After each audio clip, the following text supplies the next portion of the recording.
Hi guys, welcome back to the Library of Alexandria. And today, guys, or I guess it's my today, but for you, it is 2 months ago. Because, and get this guys, if you saw my last video, the book haul at the end of the universe, I took so long to finish this book haul that I began that the heat death of the universe occurred and all life died out, only to be slowly and inexorably pulled toward the black hole at the center of the Milky Way.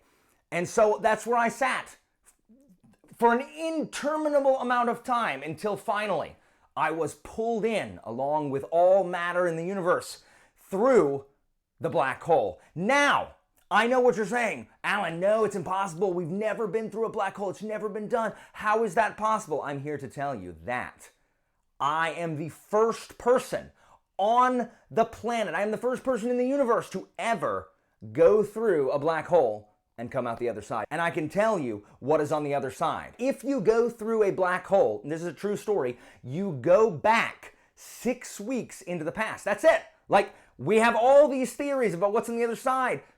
It's 6 weeks ago. That's what's on the other side. So, believe it or not, it is actually right now, September 1st, for me. I am hoping that, I don't know, I feel kind of weird. I don't know if like time goes faster now that I've gone through the black hole. But for me, I am alive 6 weeks ago. It's September 1. There's still a sun. The earth, the universe has not burned out yet. I know, it is absolutely remarkable. Guys, if you want to interview me for whatever scientific magazine that you publish for, just email me and my assistant will get back to you, because I've just been inundated with opportunities to speak about my experience. But because this is September 1, this is just an incredible opportunity to actually film and post my August wrap-up. I know! What an incredible coincidence, because as you astute viewers will notice that it was, for you it probably still is, middle of October with nary an August wrap-up in sight. But because I have this rare and unique opportunity, I can actually give you my August wrap-up in the most timely manner possible, because it's the 1st of September. So guys, without wasting any more time, let's talk about the books that I read in August. So, in August, I read 8 different things. They weren't all books. There were 3 short stories in there, and it comes out to about 2,500 pages, which is higher than what I had normally been reading, and I wasn't even super productive in August. This is thanks to my newly discovered enjoyment of audiobooks for certain types of books. And I read an audiobook this month, and that was able to kind of boost the amount of books that I was able to read, boost the page count that I was able to read. And again, guys, if you read 1 book a month, man, like, I long for those halcyon days where I read, maybe 2 books a month, and we're like, I'm reading pretty quick. Now I read 4 books a month, and I'm like, oh no, I'm never gonna finish all the books.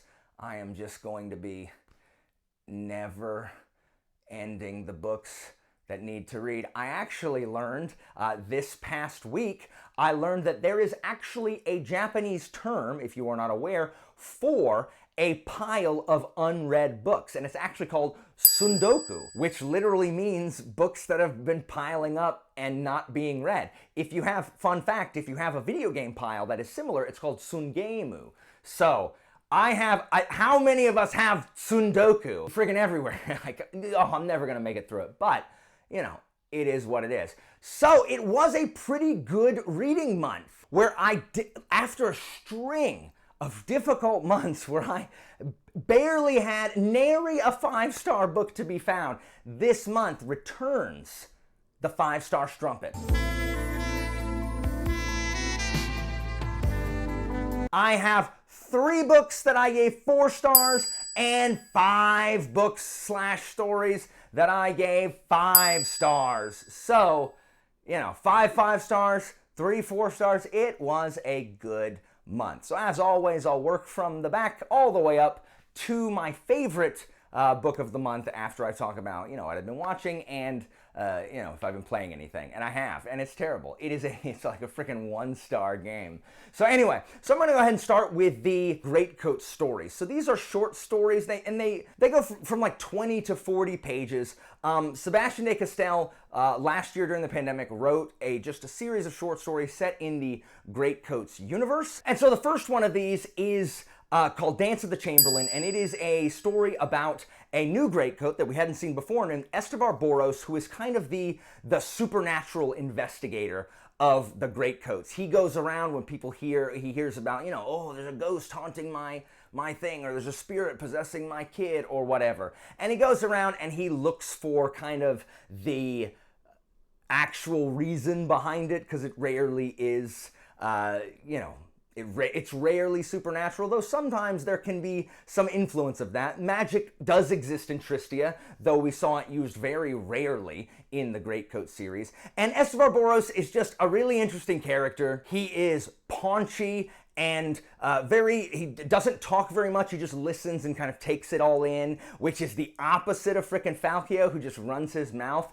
all of the time, and he doesn't want to be bothered with all this stuff. He just likes going around and, partaking of people's hospitality, and he would just prefer that he not get embroiled in all of these things. Now, you do have to read these after the conclusion of the main series, because it does have spoilers for the main series, but I gave this 4 stars. I really enjoyed it. It's a great introduction to Boros as he tries to figure out there's a Chamberlain of this Duke who has been hanging from the chandelier, and his body is a-dancing, and it's been that way for like a week.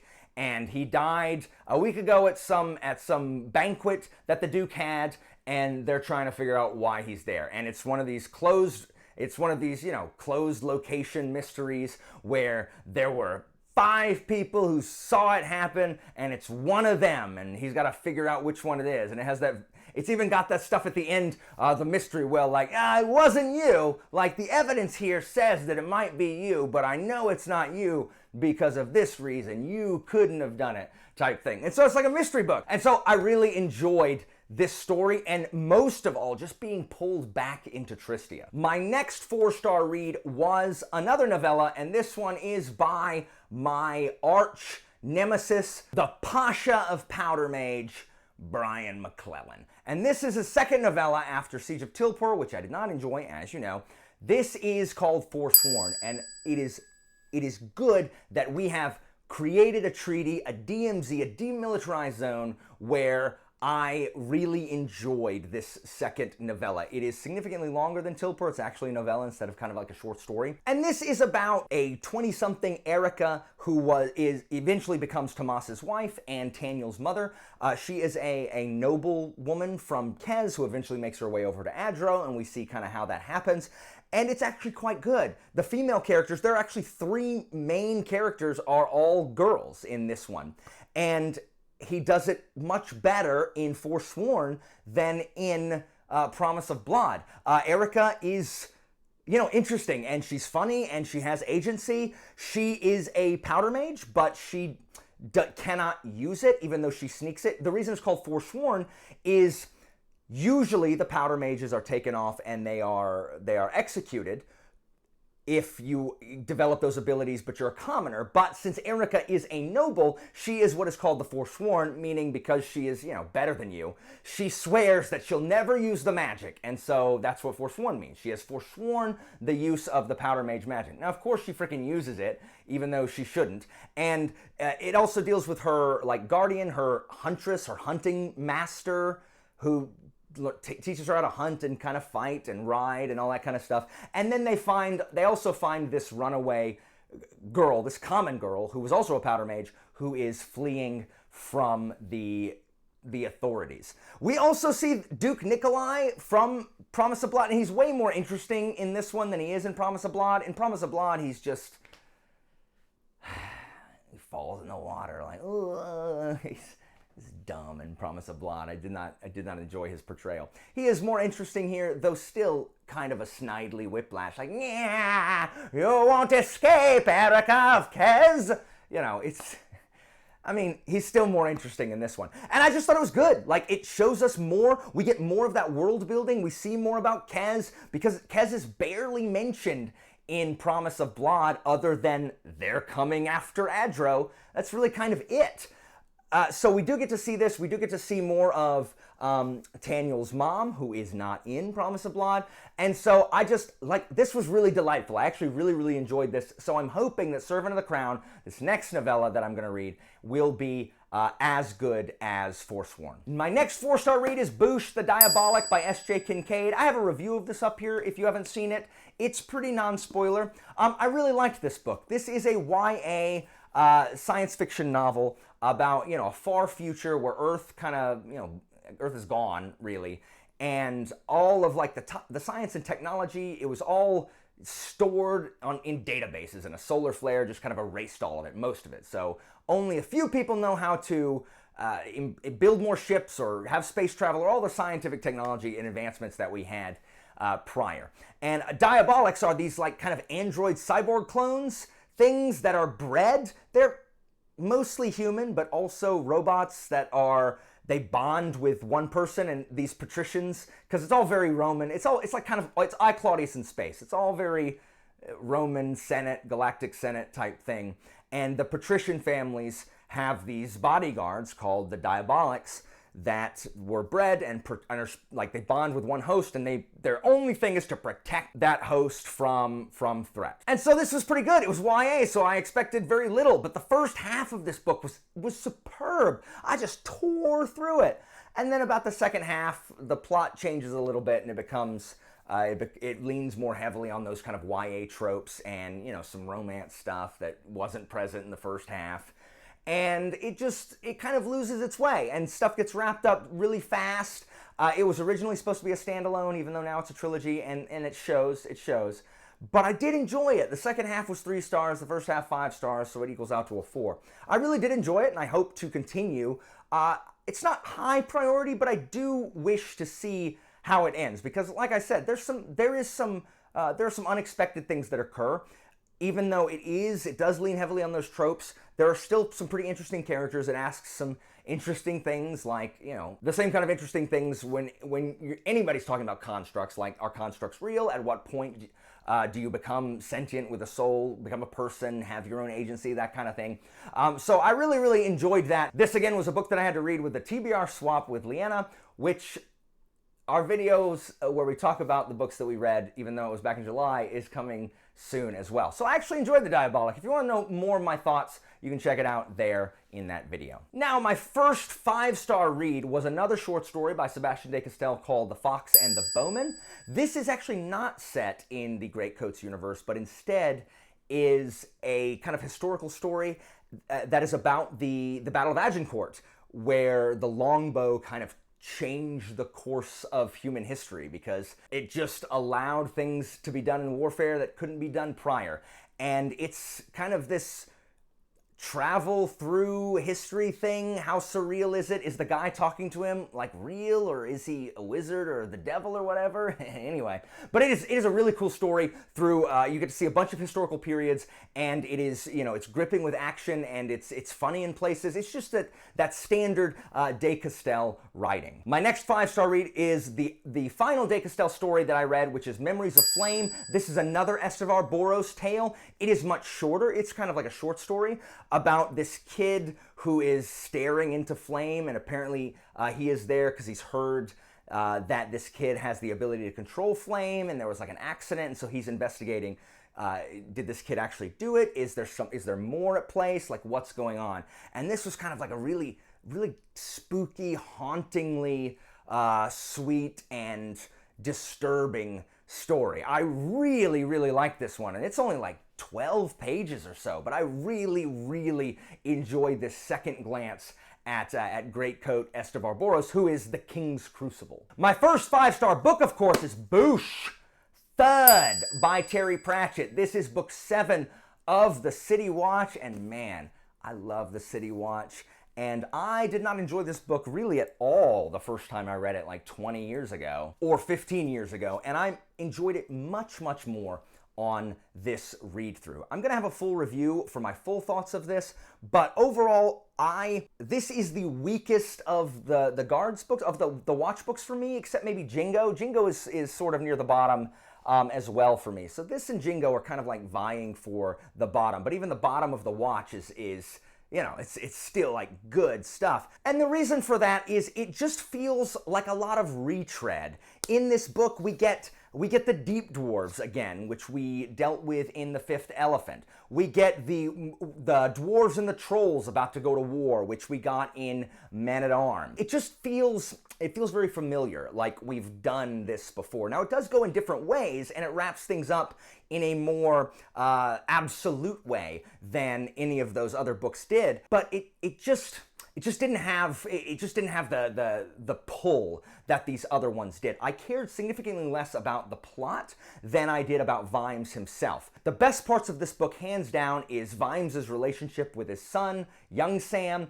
Vimes he reads this picture book called Where's My Cow to his son at the same time every night, and nothing is going to stop him. His watch or his organizer goes off and he beelines it across the city. He has the other watch hold traffic, like stop everything so he can get there and read it, and nothing's going to stop that. And his relationship, I do not have children, but if I did, I can imagine that this part of this book would be incredibly moving, incredibly familiar, and incredibly touching, because it already was, and I don't even have children.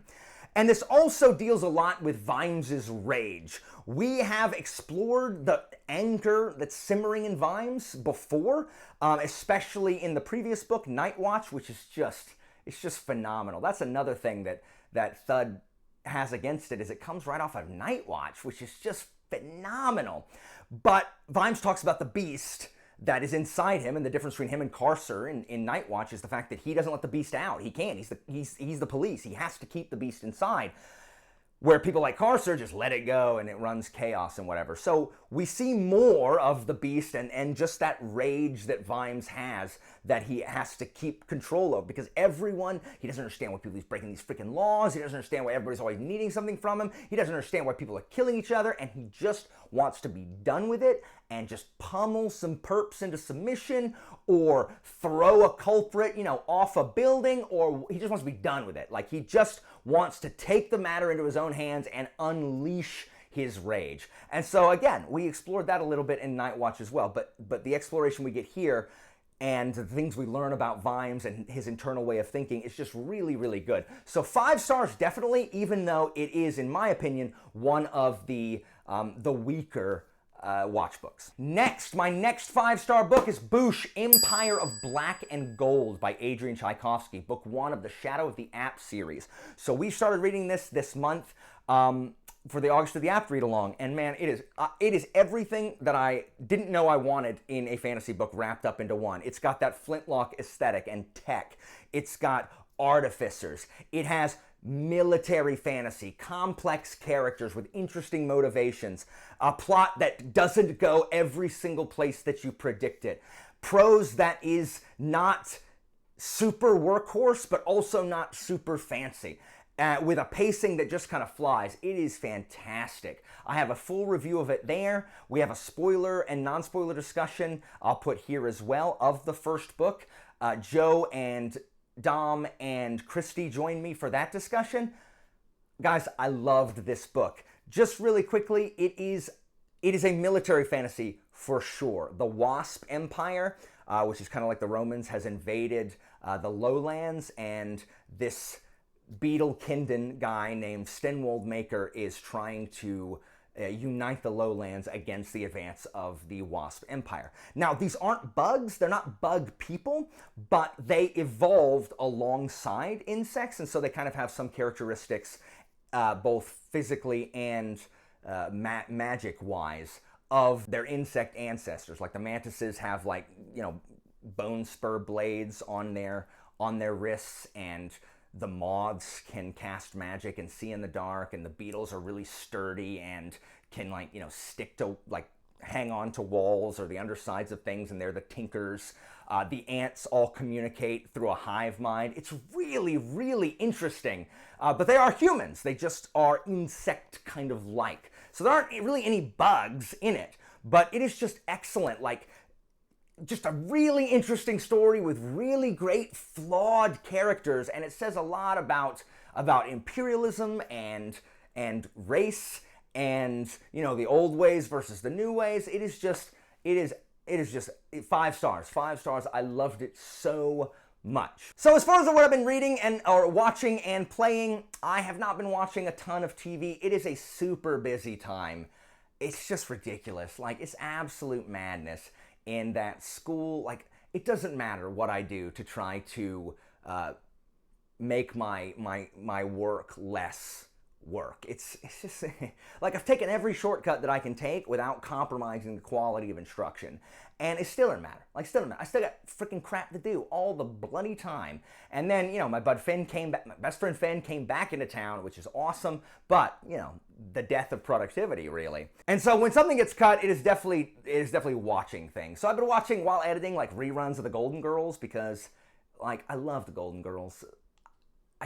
I don't understand people that don't. I think it's so funny, and so some of those jokes are just really well written. One of my favorite things is to just talk like Blanche and say, "Quiet, you trash." Quiet, you trash. Or, "God, I wish I was dead." God, I wish I was dead. Like, just Google Blanche GIFs, and they're just the best.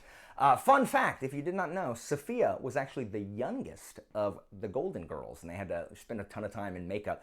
They have, in those flashback episodes where they show Dorothy when she was younger, it's just Estelle Getty without all of her makeup. So she's still an older woman. She's just younger than the other 3, and she played the old one. But I love Golden Girls, but really, more importantly, I've been playing one of the worst games in existence, and it is Assassin's Creed Unity. This game is bad. This is the first time that Ubisoft really tried to kind of change up the gameplay from Rogue, which is just, a reskinned Black Flag, which I really enjoyed. And so they enhanced the parkour with, like, running up and dropping down, and it lures you into thinking that it's better. It's really not. Like, Arno sticks to everything. Like, if you're running in a straight line, the game thinks, you know what, you could keep chasing this guy since this is a chase sequence, and you could keep running in a straight line, or hang on, what if instead this little chair that has like a hitbox of like this, it could not take up less than 1% of the screen. You know what we should do? Let's have him stick to that chair and hop up on it, and then make sure you press a bunch of buttons so you can hop off that chair and lose the thing. The controls are absolutely ridiculous. They are the jankiest controls. He does it half the time. If you shoot your gun with one button and you attack with your sword and the other button, instead of attacking, bro tries to reload his flintlock in the middle of 5 guys surrounding you, stabbing you. And instead of attacking when I'm pressing square, he's just like, you know what? I shot one gun out of this 5 capacity magic pistol I have. Why don't I just reload instead? It is so stupid. Everybody sees you. It doesn't matter if you are in the basement of a building and some guy in the basement underground sees you. Sniper on top of the roof has now aggroed you. Don't know how. Their pistols have the range of modern sniper rifles. And not to mention, I'm going to go ahead and throw up the map right here. Look at this. Look at this. They're like, you know what people want? People really want endless collectibles. If you're going for the platinum, people really would enjoy to run around pointlessly and collect all this crap. Collectibles have always been a part of Assassin's Creed, and that's fine. Like, I listen to YouTube while I'm doing it. This is absolutely inexcusable. They added so many collectibles and so many just dumb, repetitive crap. It's all the same. It's just boring. And not to mention that this is a game set in the French Revolution. Set in the French Revolution. It is set in the French Revolution. Do you know how many guillotines are in this game? 1. There is 1 guillotine in 1 scene in this entire game. And it's in the next to last mission. King gets his head cut off. They show one guillotine. In the French Revolution. When you hear about the French Revolution, what do you think of? Do you think of like, oh, Girondists and these people arguing in the Diet or the Estates? Or no. You picture Robespierre and the guillotines. That's what you picture. There's one guillotine. And then in the next mission, they're like, Robespierre has the guillotines working day and night. Where? Where? I ran all over Paris. Not a guillotine to be seen. This game is trash. It is boring. It is so boring. It's so boring. I hate it. I hate it. And this is the non-buggy version. When it was released, it was universally reviled because of the freaking, it was so terrible. And it was so filled with bugs. And they tried to connect everything to the stupid Uplay app. And, you know, you can, if you want a map of where the collectibles are, you better pay Ubisoft for its freaking Helix currency so that you can unlock a map and see where, oh my gosh, stupid. I hope Ubisoft, I hope it goes out of business. I hope it goes out of business and everyone who worked on this loses their jobs. That's what I hope. Because someone, at some point, someone working on this game should have stood up and said, you know what? No, the line must be drawn here, no further. We cannot put this game out. This game is an affront to decency. And we cannot, in good conscience, as members of the human race, release this boring, bland piece of trash. And so that's what I've been playing. It's bad. It's bad. I don't like it. I'm still working on the stupid plat because I've got to play through every co-op mission one time, and they're 30 minutes apiece because, oh, you know what would be fun? If a bunch of us ran around together in the janky, with these janky controls. It's all stupid. I don't care. So that's what I play. Sadly, I must needs report that the game I played sucked. And finally, for the absolute best book that I read this month, it is The Winter King by Bernard Cornwell. And this is the first book in the Warlord trilogy, which is a more historical fiction account of the King Arthur tale, where Arthur is a warlord and was never really a king. And, you know, it was fantastic. Guys, I don't do audiobooks a lot, but because it's historical fiction, you know, if you miss something, you're not missing some key thing of world building. But the narrator, Jonathan Keeble, he narrates like a bunch of freaking Warhammer books. And he also is the narrator for all of the Saxon books, the Last Kingdom books. He is so good. It tells the story of Arthur through this old monk named Derval, who converted to Christianity late in life, and he knew Arthur, was one of Arthur's closest friends and warriors, and so he is telling this queen, Igraine, who is at the monastery to like get herbs or prayer or whatever so she can have a baby, and she wants to know all about Arthur, and so he's writing down the story of Arthur and telling us, and that works perfectly for the audio, and Jonathan Keeble does a fantastic job. Derval's narrator voice is easy to listen to. All of the other voices, Arthur's voice is spectacular. Merlin's voice, he sounds like Merlin from Sword in the Stone, only grumpier. Merlin is fantastic. This book is so good. Like, Cornwell always has amazing battle scenes and incredible verisimilitude with the historical period of the time, and it is no exception here. I don't like Arthur retellings. I don't like the Arthurian myths, but this is so fantastic. And Guinevere in this book is just despicable with the trouble that she causes, but